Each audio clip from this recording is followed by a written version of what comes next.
how you doing, dude? It's been a long time. It has been a long time. Over 2 years now, right? Since we basically last seen each other. Well, how long have you been in Japan? Definitely for over 2 years now. I came here 14th of September 2018. So yeah, it's been now over 2 years. Crazy. Time is flying. What? And you are currently a free agent, right? Yeah, temporarily. I will be soon joining back forces with a big car company, but in the moment I'm a free agent for a short time and enjoying life in between. You know how it is. It's rare moments like this. So best thing ever to to just enjoy like a month or two of taking your time off, learning some new skills and just enjoying life. So does that mean that you can like air all the company's dirty secrets now and there's no repercussions? Yeah, you know, we sign like waivers for that and stuff. Okay. So I tried. Wait, are we recording? Yeah, no, we're not. So we are recording now, Max. We're going now. Just telling you. Yes. So So, dude, to give you a background, tell everybody what your name is and where you're from and where you are. Yeah, sure. Well, my name's Max. That's how everybody calls me. Or a long way is Maximilian Schneider. I'm from Germany. I currently reside in Japan, in Tokyo. I've been here since 2 years. But other than that, I'm a car designer. Wow, what a surprise. Well, I haven't always been one, but since I'm one, I enjoyed every moment of it and try to enjoy many more moments like the ones I had so far. Okay, so to get basically. Sorry, no worries, man. I cut you off like a dick. I was just telling somebody yesterday how much better I am at doing that, at not cutting people off, and now I've just debunked all of that. So I'm sorry, Max. I'm sorry, dude. No worries, man. I mean.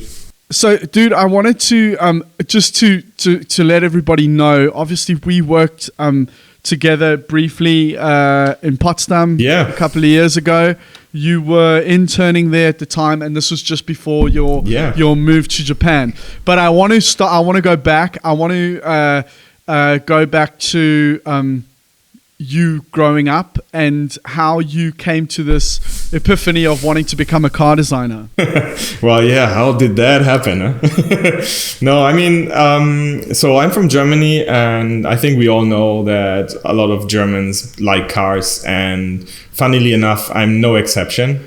I grew up with cars and vehicles all my life. So when I was like, I don't remember, 5 or 6, this will become a bit of a story now, but I try to keep it short. But I got a quad, an ATV, the where you sit and you can drive off road, and this was basically how I got into motorized vehicles that smell and make noise and drive fast. And in this car, this vehicle, this ATV I had in Sweden, and I basically grew into just driving whatever I could. I started with that. I then drove my mom's car, which was a BMW 3 Series, through the woods when I was like 10 or something.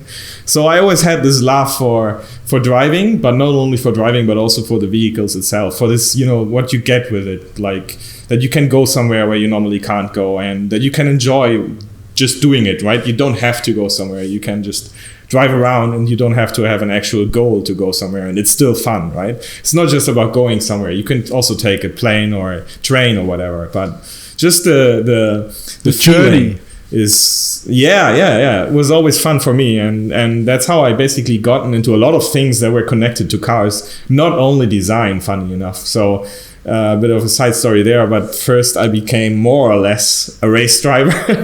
I know how that sounds, but I've been doing a lot of motorsports in my time, right? I drove in the Polo Cup and all this low tier motorsport series, and really was actually hustling and trying to become a race driver, which is, I guess, a story in itself. But I realized that the only way how to become a millionaire as a race driver is to start off as a billionaire.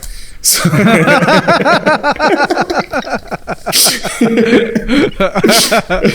Okay. So yeah, well, I guess that I should have just like let it be a hobby and try to like do something else that I really like doing. And here comes the cliche story. Yes, I drew into all my school books. I drew cars everywhere. I was doing sketches and scribbles left and right. I guess like almost everyone. So I'm sorry for this cliche story, but it's same for me. Gotta apologize for that. But yeah, and so I realized that I really have this affection for drawing and cars. So what else better than just combining these two things and making the best thing in the world an actual job? And that was my plan. And so I took that journey, basically. I knew I wanted to study somewhere where I have a bit of freedom. And you know how like a lot of Germans, you ask where they studied, they always say, yeah, well, I studied in Pforzheim, right? I guess there is a ratio of at least, 95% of all car designers from Germany studying there? Yeah. What do you think? How many people did you have? Yeah, at least, well, I would say I've just spoken to a guy that studied in Munich, but I think he was one of the first people that I've had on the show that has studied at Munich. That everybody else is Pforzheim. Yeah. And the funny thing enough is that whenever you don't hear Pforzheim, then often it is Munich. That's like probably the second one, more or less. And I have some friends who actually studied in Munich, and I think it's also quite a cool university. I've visited like a few times, but I didn't study there either. I studied in Braunschweig first, because back then I wasn't sure if becoming a car designer is actually a viable option, right? Nobody really tells you this kind of stories. And nobody tells you if there's even, I mean, back then, right? A few years ago.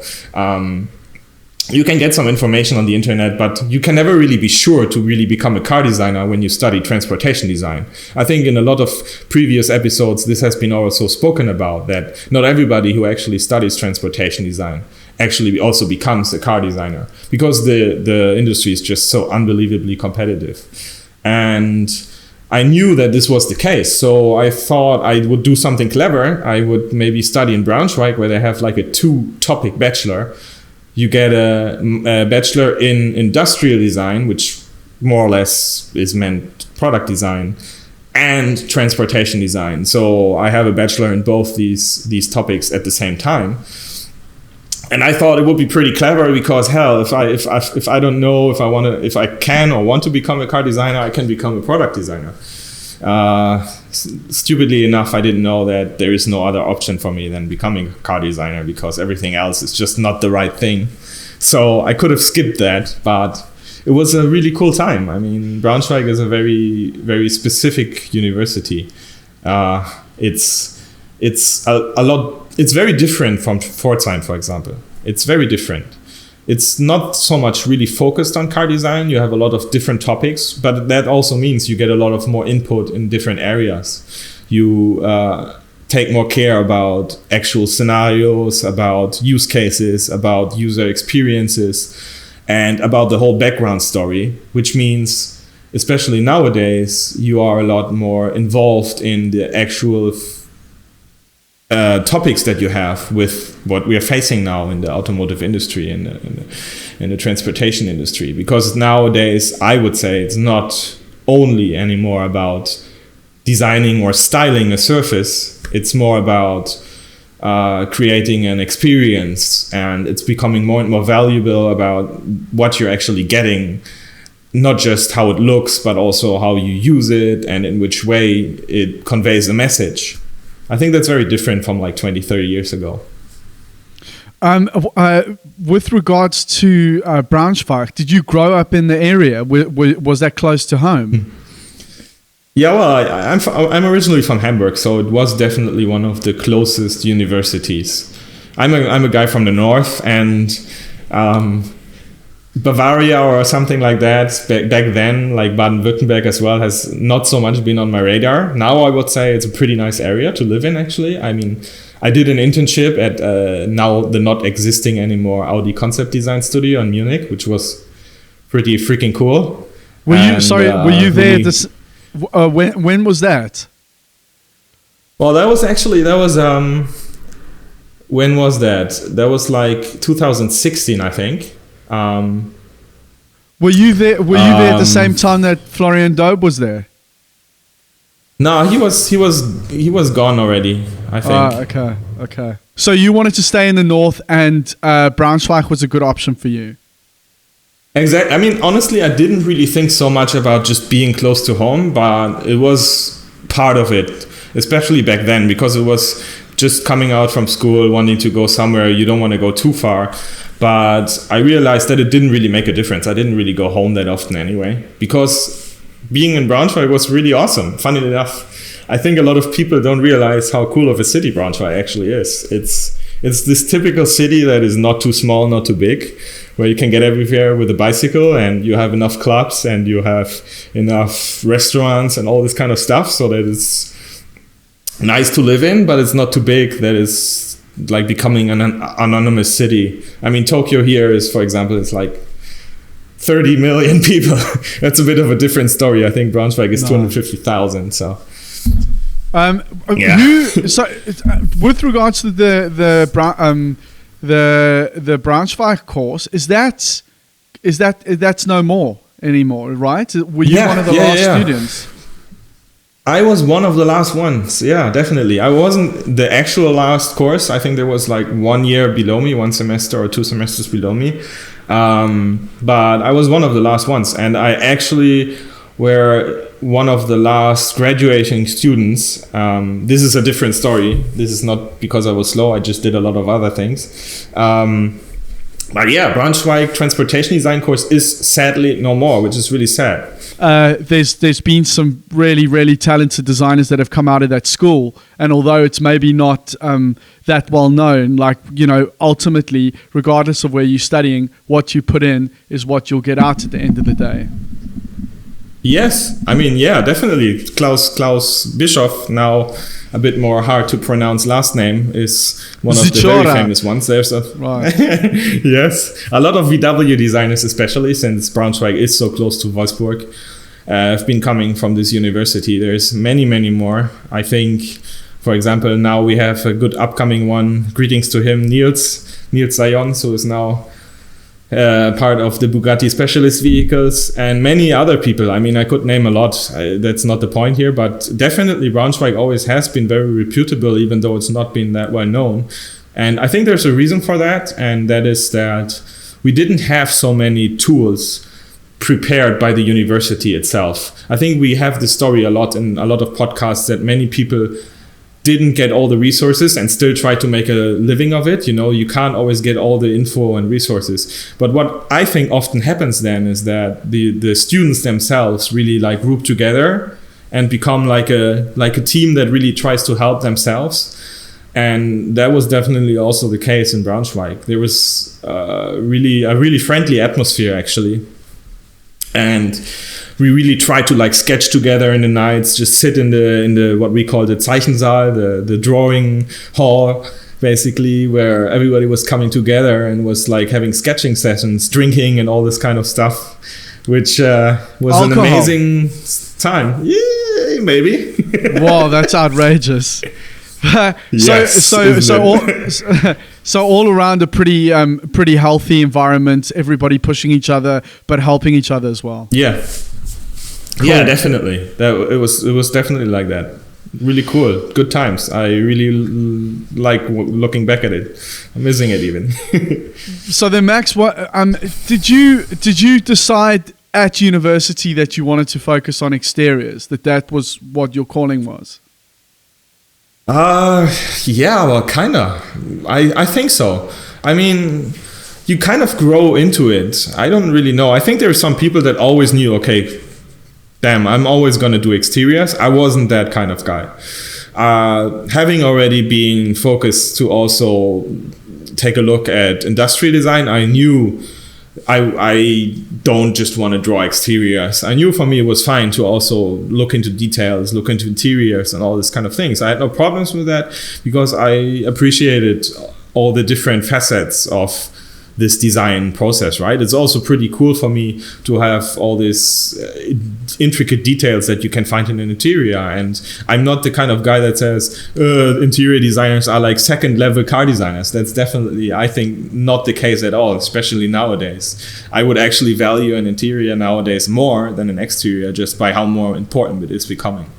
But I kind of grew into it. I just like how cars look, so in the end the exterior is what you see first, and I was like, yeah, I want to do that. Did you guys have a lot of like Volkswagen people coming into the university, for example? Yeah, we had some, definitely. There was people like Toshihiko Yashizawa coming in, and Bajo, they were from interior mostly, but we did exterior projects with them as well. It was pretty cool. And a lot of other people too, actually. And we had courses regularly with them, which was really helpful. I think Volkswagen did a good job back then to support us, because those guys, they were coming in after work, right? They came in at 9-10 in the evening after I don't know how many design reviews they had during the day. And now I even start to appreciate this more and more, because you really, if you're in the job, you really get to know how much value this actually brings, and how much they are also putting in to give you this. And back then it was very nice, because they brought us the clay. We did clay models with them. They even brought in clay modelers to help us and to help us learn as well. And yeah, it was pretty cool. It really helped. Dude, it's such a shame to hear that course is no longer. I mean, is it just the transportation is not going anymore?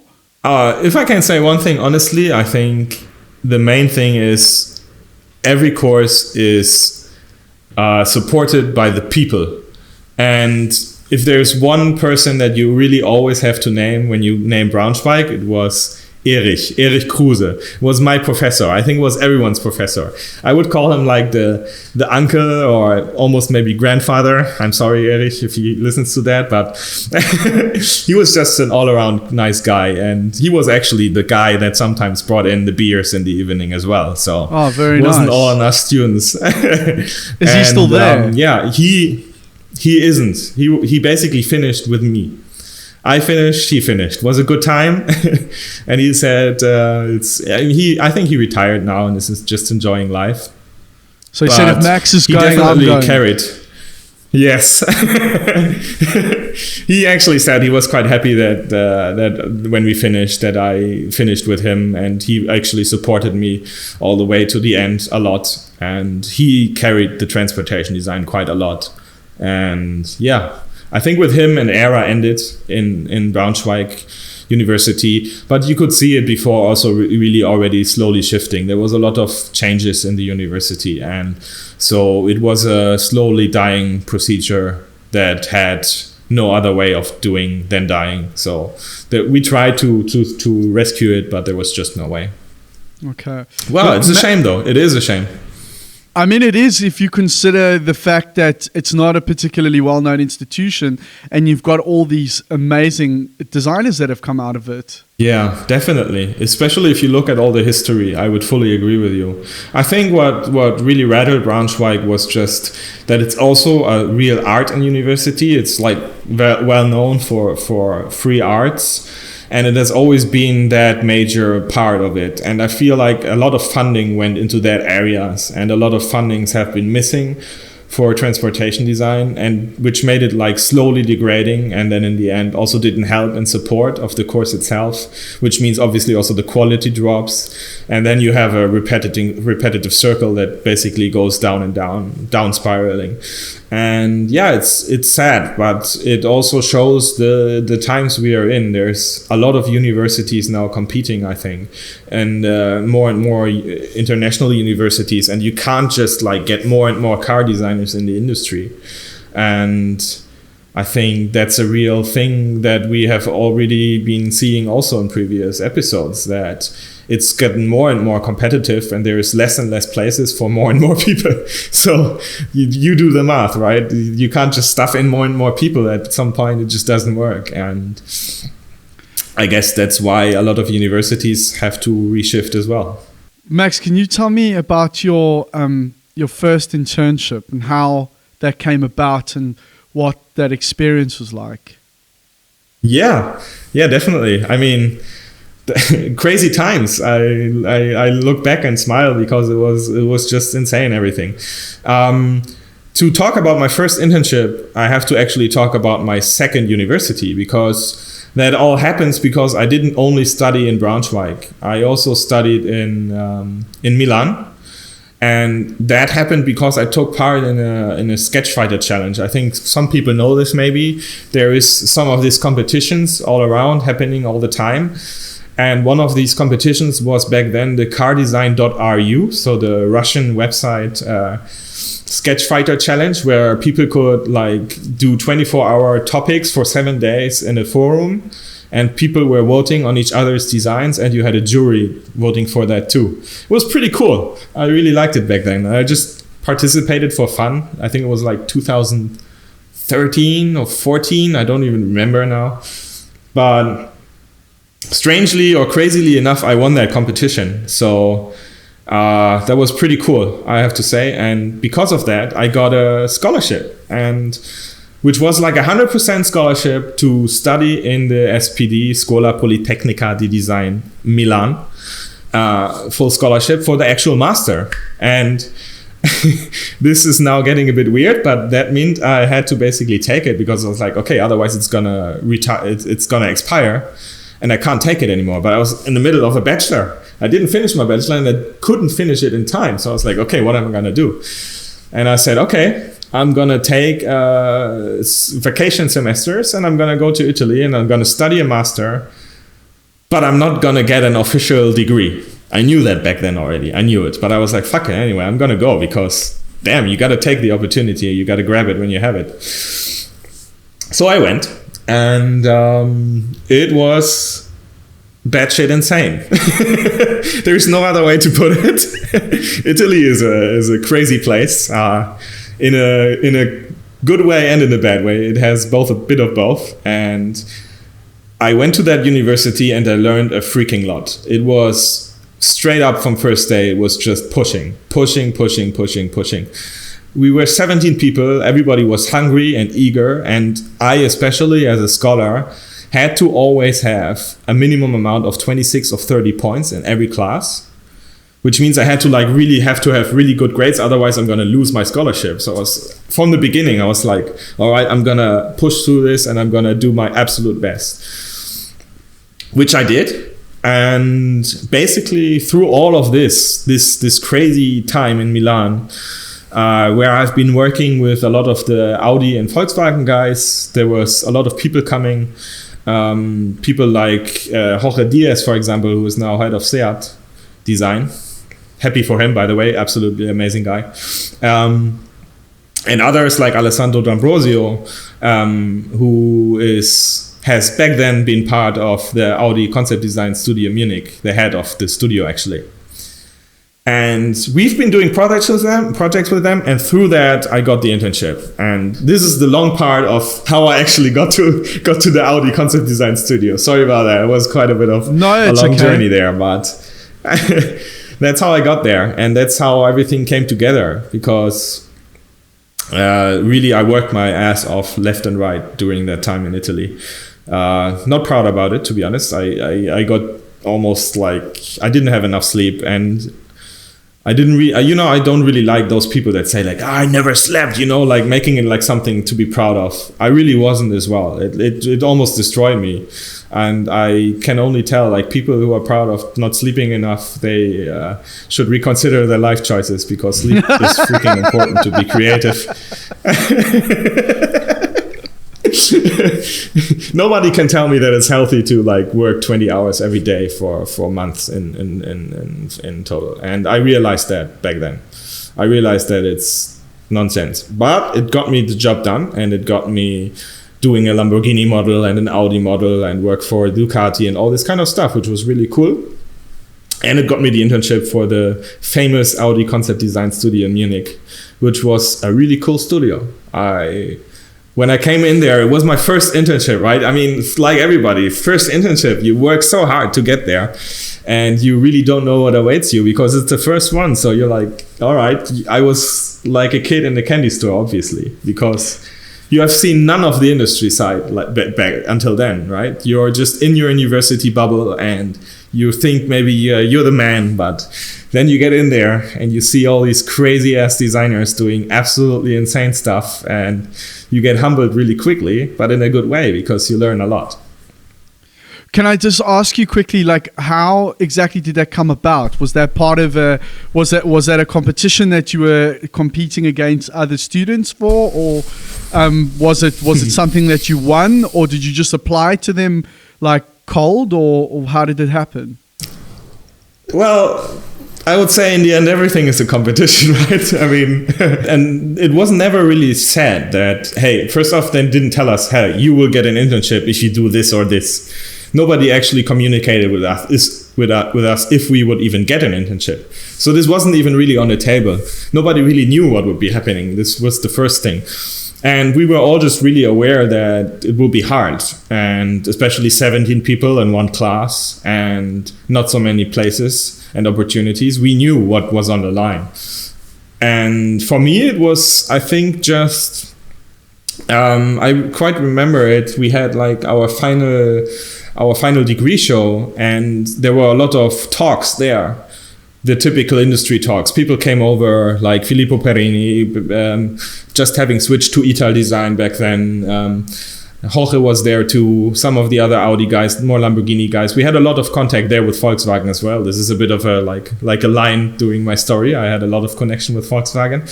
And they just asked sometimes, looked at portfolios, and not much other than this happened from there. And just back then I think I talked to like Alessandro back then, and he said or asked if I wanna like come over and join the studio. And I said, well, yeah, of course. No, I need to think about it. Right?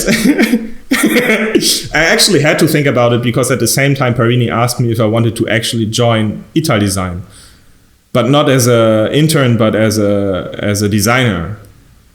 And this obviously was an interesting choice too. I actually went to the interview there. I went to the studio there and had even a 2-day session and a lot of talks. But the thing was, anyway, I needed to finish my studies, right? And still needed to finish my bachelor. I just finished my master, but now I needed to finish my bachelor. So for me, that was just overall a way better decision because I appreciate Audi design. I thought it was a very nice brand, and I still had to finish my studies. So for me, it was the best option to go there and do an internship. And in hindsight, that was the actual best option. Oh, okay. So you were how long were you in Munich for then? I was there 6 months actually. Came in April, I think, and didn't really know what would await me, but it was just really, really cool. I mean, the studio back then, you have to imagine it was in the middle of Schwabing, which is in the pretty much posh area of the city. You have it literally in like a back alley on the main street. This is very unusual for studios. Normally they are not, especially if they're the main studios, they're not in the city center somewhere. Just on a shitty industrial estate or something normally, yeah. I mean Wolfsburg, for example. But that was definitely something else. It was quite nice, and although it was quite expensive to live back then, especially for me. Also in hindsight now, Tokyo is a different animal, but it was Max, just really cool. One thing that we haven't necessarily talked about in the past is what exactly are you doing during an internship? I mean, there's a lot of assumptions that are made on that you are just going to be throwing bits and bobs to do some production stuff, or maybe some like actual things that are going to be used in a concept or a production car, whatever the case is. And then some people think, okay, no, you just go there to go and do your student model. What sort of things were you doing on a day-to-day basis?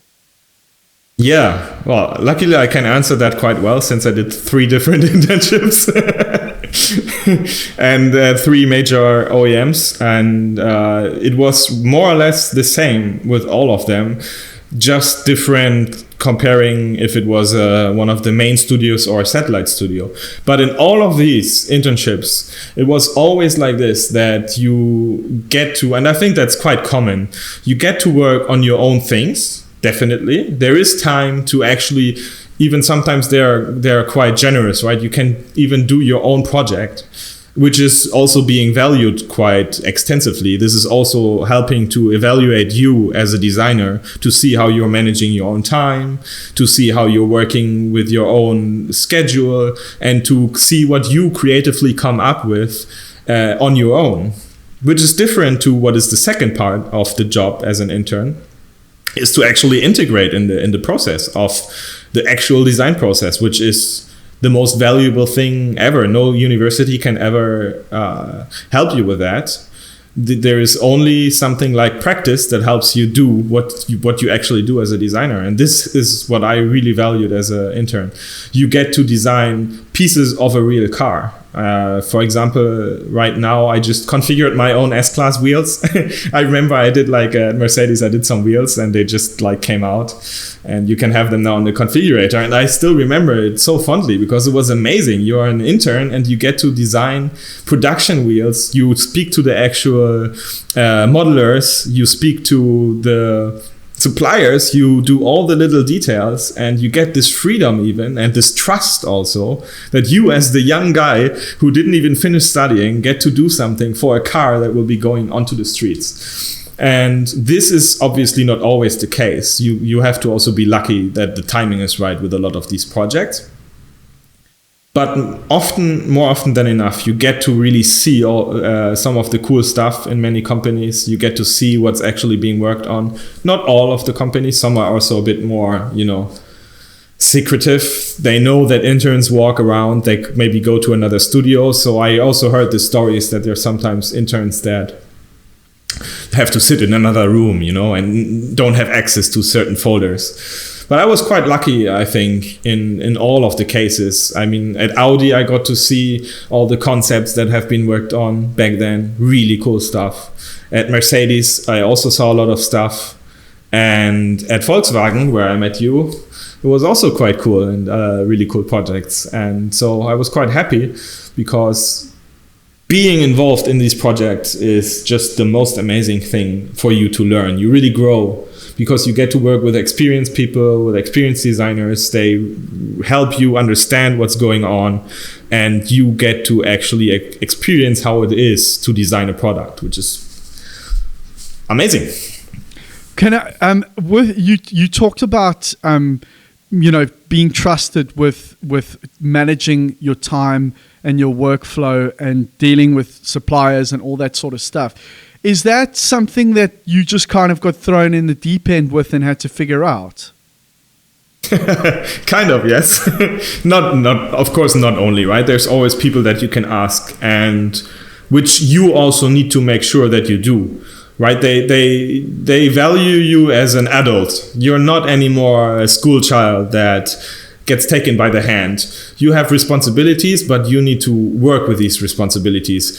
If you don't understand something, you need to have the guts to actually ask, right? It's also a lot about social skills. And this is the first time that you really get tested what it means to actually work in a team. Because more than often enough, as a student designer, you do your own projects and that's it. You sometimes don't even work with anyone else. And it's just very different in the industry, and that's really not how it works if you're actually working in the industry. You work with a lot of people, and you need to know how to talk with these people. You need to know how to help them. You need to know how to ask them to help you. So it's not just about being the best designer, like the best sketcher in the world. There's a lot more to it, right? I mean, you know that as well. So it's a lot about working with others. And this is also, I think, really a big part of what you're being tested as an intern. They don't just test you that you can design the most crazy shit. I mean, if you can, you have a really, really high possibility to actually then be part of the team, right? If you're the most insane sketcher in the world, then nobody will judge you if you don't speak. But if you don't have this 190% skills, then you have to have the other benefits as well. Otherwise, you're just not fit for the job. But the best package would be to have all of those things, obviously.